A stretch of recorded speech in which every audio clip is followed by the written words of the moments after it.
जय श्री कृष्णा, राधे राधे। दोस्तों, हमारे चैनल में आप सभी का स्वागत है। दोस्तों, आज का डिबेट वीडियो होने वाला है शिवसेना के प्रवक्ता आनंद दुबे और भी नेता प्रवक्ता हैं दोस्तों इस डिबेट वीडियो में।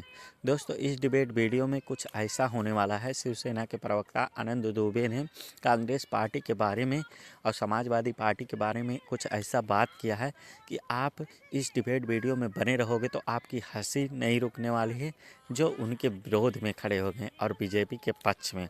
आपसे अनुरोध है कि आप पूरा वीडियो देखिए, शेयर करें, लाइक करें, कमेंट करके ज़रूर बताइए। चैनल को सब्सक्राइब करके बेल आइकन को प्रेस कर ले ताकि आपके लिए अच्छी नई डिबेट वीडियो ऐसे ही डेली लाते रहे। चलिए वीडियो को स्टार्ट करके देखते हैं। जब मोदी जी सरकार में आए थे तो इस देश के गरीबों के पास खाता नहीं था, ये पहली बार हमने जाना। और करोड़ों लोगों का जनधन खाता खुला तो कांग्रेस जो आधी रोटी कहती थी कि खाएंगे और कांग्रेस को लाएंगे, तो 80 करोड़ लोगों को जो राशन अब सरकार दे रही है, तो कैसे लेंगे टक्कर आप मोदी जी से? किस आधार पर लेंगे? क्या वो नेता टक्कर लेगा जो भारत से बाहर निकलेगा, भारत माता का शीश झुका कर आएगा, कहेगा डेमोक्रेसी नहीं है, वोट चोरी हो जाता है, मेरा माइक बंद कर दिया जाता है, झूठ के बादल बाहर पसारेंगे, झूठ फिर यहां फैलाएंगे, तो क्या झूठ बोलकर मोदी जी से टक्कर लेंगे? तो इसीलिए कहा गया कि कोई नहीं है चक्कर में, मत पड़ो टक्कर में। यह सलाह बार बार दी जाती है, लोकतंत्र है, विपक्ष की भूमिका है। एक चिंता होती है, क्या इतना नकारात्मक विपक्ष होगा कि बिहार में जब हम लोग चुनाव में थे तो मोदी जी को यात्रा निकालकर वोट चोरी की, उनकी माता जी को गाली दी गई, क्या गाली देकर के आप मोदी जी से टक्कर लेंगे? तो ये जो विषय आपने चुना है अंजना जी कि मोदी जी से टक्कर कौन ले सकता है, वो ले सकता है जो माटी में पड़े मूल्यों को उठाकर संसद के सीढ़ियों पर पहुंचाएगा, उसका नाम नरेंद्र मोदी है। वो अगर करेगा विपक्ष ऐसा तो टक्कर ले सकता है। संविधान के मूल्यों को देश के हर हिस्से अगर बिखेरेगा तो टक्कर ले सकता है। घूमते हाथ में संविधान लेकर के और फाइल चोरी करके भाग जाते हैं, कैसे लेंगे आप टक्कर? कहते हैं हम दोनों गठबंधन में है, इंडी गठबंधन, फिर सिर्फ फटोवल फाइट करते हैं, उसको कहते हैं फ्रेंडली फाइट। कैसे लेंगे टक्कर? तो मत पड़ो चक्कर में, कोई नहीं है टक्कर में। जबरदस्त। बिजली कड़केगी, दुबे जी बोलेंगे। आत्मविश्वास को समेट कर इन्होंने जो पूरा रायता फैल गया है उसको इकट्ठा करके इन्होंने हिम्मत बांधी है। 2 मिनट के लिए दुबे जी मिश्रा जी के मुकाबले बोलने वाले हैं। समय आपका शुरू होता है अब। युद्ध नहीं जिनके जीवन में, वो भी बड़े अभागे होंगे। या तो प्रण को तोड़ा होगा या तो रण से भागे होंगे। हमारे जीवन में संघर्ष तो हमेशा हमारे साथ चलना चाहिए। अरे हारना जीतना है तो होता रहेगा। अरे मन के जीते जीत है, मन के हारे हार। हार गए वो बिन लड़े, उन पर है धिक्कार, उन पर है धिक्कार। जो देखे ना सपना और सपनों का अधिकार, असल अधिकार है अपना। इस भावना से विपक्ष को डटकर सामना करना चाहिए। और सामने साक्षात उदाहरण आदरणीय ममता दीदी बनर्जी हैं, जो 15 साल से लगातार भारतीय जनता पार्टी से टक्कर ले रही हैं। इसका मतलब भारतीय जनता पार्टी को हराया जा सकता है। अरे उदाहरण तो आदरणीय उद्धव बाला साहब ठाकरे जी से लेना चाहिए। अभी हाल ही में 1-2 दिन पहले ही नतीजे आए हैं। मुंबई महानगर पालिका में पूरी ताकत लगाने के बाद भी भारतीय जनता पार्टी ने हमारे अस्तित्व को मिटा नहीं पाई। आज भी हम उनके नेक टू नेक सामना करते हुए उनका सामना कर रहे हैं। तो इसका यह मतलब नहीं है कि आप हार गए तो घर बैठ जाइए। अरे हारिए चाहे जीतिए, जनता के बीच में जनता के प्रश्नों को उठाते रहिए। अरे 1952 से लगातार एक समय था कि भारतीय जनता पार्टी जीतना चाहती थी। 10 साल, 20 साल, 30 साल, 40 साल, आज 2026 में वो कैसे जीत रही है? इसका मतलब आप भी जीत सकते हैं। अंग्रेजों से जब हम लड़ाई लड़ रहे थे 1857 में, एक दिन में विजय प्राप्त नहीं हुई। 10 साल, 20 साल, 50 साल लगातार संघर्ष होता रहा, तब जाकर 1947 में अंग्रेजों को भी इस देश ने भगाया है और इस देश को आगे बढ़ाने का काम किया है। देखिए, भारतीय जनता पार्टी को हराने के लिए सिर्फ एक काम करना होगा, भारतीय जनता पार्टी से बेहतर बनना होगा, उनसे अच्छा बनना होगा, उनके मुकाबले ज्यादा काम करना होगा। जहां जहां गैर भाजपाई सरकारें हैं वहां पर एक मिसाल, एक उदाहरण पेश करना होगा कि हां, इस देश में विपक्ष भी अभी जिंदा है, विपक्ष में भी अभी सम्मान और ताकत बची हुई है। और हमें पूरा विश्वास है हम सब एक हो जाएं तो बीजेपी को हरा भी देंगे, धूल भी चटा देंगे। समय समाप्त हुआ। जबरदस्त। हम तो जजेस से इस पर राय पूछना चाहते हैं। आपको नहीं लगता कि दुबे जी को दिल्ली में ही रहना चाहिए? हमारा तो मन कर रहा है इनको जाने ही ना दे मुंबई। बोलिए ताऊ। दुबे जी आज पहली बार मायूस दिखे हैं।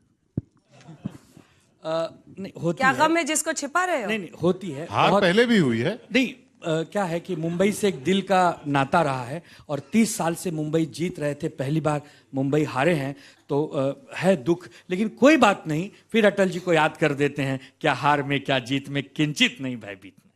अटल जी से रिश्ता टूटता नहीं है अटल इनका जी बहुत भाजपाइयों से। सम्मानित, हमारे नेता बाला साहब ठाकरे जी, अटल जी बहुत अच्छे सखा थे, मित्र थे, तो वो छाप इस जीवन में अमिट है, कभी संजय जी, मिटेगी नहीं। संजय जी, नहीं, मुझे लगता है दुबे जी ने अभी जिस बात का जिक्र किया कि बीजेपी को हराने के लिए सबको एक होना होगा, सबको साथ आना उनसे होगा, बेहतर बनना होगा। उससे बेहतर बनना होगा। लेकिन मुझे लगा बीएमसी के चुनाव को अगर आप देखें तो जिस तरह के अलायंसेज हुए, आप कह रहे हैं सबको एक साथ आना होगा, लेकिन जिस तरह के अलायंसेज किए सारी पार्टियों ने, तो क्या इसी तरह के अलायंसेज की परिकल्पना की जा रही है बीजेपी को हराने के लिए? आपने बहुत सही सवाल पूछा। इस हमारे पूरे अलायंस में सबसे बड़ा भाई कांग्रेस पार्टी है। ये जिम्मेदारी कांग्रेस को उठानी होगी कि बड़े भाई हो तो बड़े भाई जैसे काम करो। दुबे जी आप ही की टीम में है ना? हैं?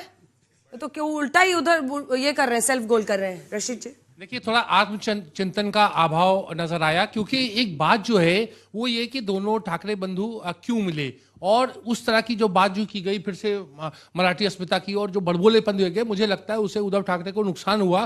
तो आप अपने उसमें थोड़ी सी इस बात का भी हाईलाइट करें कि थोड़ी की स्ट्रेटेजिक मिस्टेक हुई, जनता ऐसे नकारती नहीं। हमारा आत्मचिंतन शुरू है, हम आपसे वादा करते हैं कि शून्य से शिखर तक जल्द ही आपके सामने दिखेंगे। आपका आत्मचिंतन क्या है कि स्याही मिट गई, चुनाव आयोग ने जितवा दिया उनको, टूटी टांग के साथ गए, अधिकारियों ने कल बैठक करके छोड़ो सेटिंग कल की बातें, कल की बात पुरानी, आओ लिखते हैं हम सब एक नई कहानी, हम सब शिव सैनिक, हम सब शिव सैनिक। मैंने इनके मुंह से हिंदुस्तानी तक नहीं निकला और ये लेंगे टक्कर। वाह, एक मिनट, शिवसेना क्या हिंदुस्तान से बाहर है? दिनकर की एक बड़ी अच्छी नहीं, लाइन है, शिवसेना क्या हिंदुस्तान से आनंद बाहर है? सरल वचन मधुमेह है, तन पर शुभ्र वसन है, बचो युधिष्ठिर ऐसे नागन से, विश्व भरा दशन है। आपके लिए ही काफी है। गजब है भैया, दोनों ऐसा तरफ है, से। शिवसैनिक हमने क्या कहा था ना देश से बिजली बाहर रहते कड़केगी। हैं? हम नहीं, पीछे हो शिव जाते हैं। सैनिक जब हिंदुस्तानी नहीं बोलेगा तो खुद अरे समझ तो ले हिंदुस्तानी, क्या है। एक मिनट, अब उस पे भी एक गीत गा दूं? गाइए गाइए, हम तो गायक आपको चाहते हैं, गायक मेरा बन। जूता है जापानी, ये पतलून इंग्लिस्तानी, सर पे बिल्कुल नहीं है टोपी, फिर भी दिल है हिंदुस्तानी। हम कांग्रेस तो वाली भारत टोपी के है। रहने वाले हैं, भारत की बात सुनाते हैं, बाकी हम कुछ नहीं गाते हैं, भारत माता की। और सुनिए, तालियां भाई दोनों के लिए। पार्टियां तोड़ के सरकार बनाते हैं। जबरदस्त, बहुत अच्छा। आप दोनों अपनी अपनी जगह पर जाइए। इससे पहले कि मैं अगले कंटेस्टेंट्स को बुलाऊं, सबसे पहले आप में से कोई ऐसा है जो गमछा बदलना चाहता है? कोई है जिसका दिल बदल रहा है? बदलना है, जाइए गमछा उठाइए और अपनी ही जगह पर आप वापस आके बैठ जाइएगा। तो दोनों तरफ है, सफेद गमछे वाले भी हो रहे हैं। दुबे जी पकड़िए, दुबे जी क्या हो रहा है? दुबे जी हैं? तो हम दो दुबे जी है ना उधर, हम अभय दुबे जी को कह रहे हैं। अभय जी क्या हो रहा है ये? हाँ? थोड़े समय बाद घर ही आएंगे। तो भाई यहाँ पर तो नीले वाले हिस्से में एकदम भगदड़ मच गई है। नहीं, लेकिन लाल वाले भी बहुत जा रहे हैं, जो कि सफेद गमछा ले रहे हैं, न्यूट्रल होना चाह रहे हैं। लाल वाले भी नीला गमछा ले रहे हैं भाई, नहीं सफेद गमछे से ये नीले पे गई हैं। अरे गुरुजी देखिए क्या हो गया है, लाल गमछा भर गया इधर। हाँ, बोल रहे गमछा बदल दो यार, ऐसे ही चलता। बीएमसी में कहते थे वोट बदल दो यार, चला नहीं। यही तो बात है, समझनी पड़ेगी। कितने लोगों ने लाल गमछा लिया भाई? हाथ उठाइए। 1 2 3 4 5 6 7 8 9 10 11 12 13 14 15 16 17 18 19 20 के करीब लोगों ने लिया है नीला गमछा। 1 2 3 4। सफेद गमछा 1 2 3 4 5 6 7 8 9 10 11 12। काफी लोग, लेकिन कुल मिलाकर लाल गमछे वालों ने फिलहाल बाजी मार ली है। लेकिन हम मानते हैं कि बहसबाजीगर सिर्फ नेताओं का, प्रवक्ताओं का शो नहीं है। हम हमेशा ये कोशिश करते हैं कि युवाओं में से हम युवा नेता को चुने जो कि यहाँ पर अपनी बात रख सके। इस नीले हिस्से में जितने लोग बचे हैं, कोई है जो बोलना चाहता है?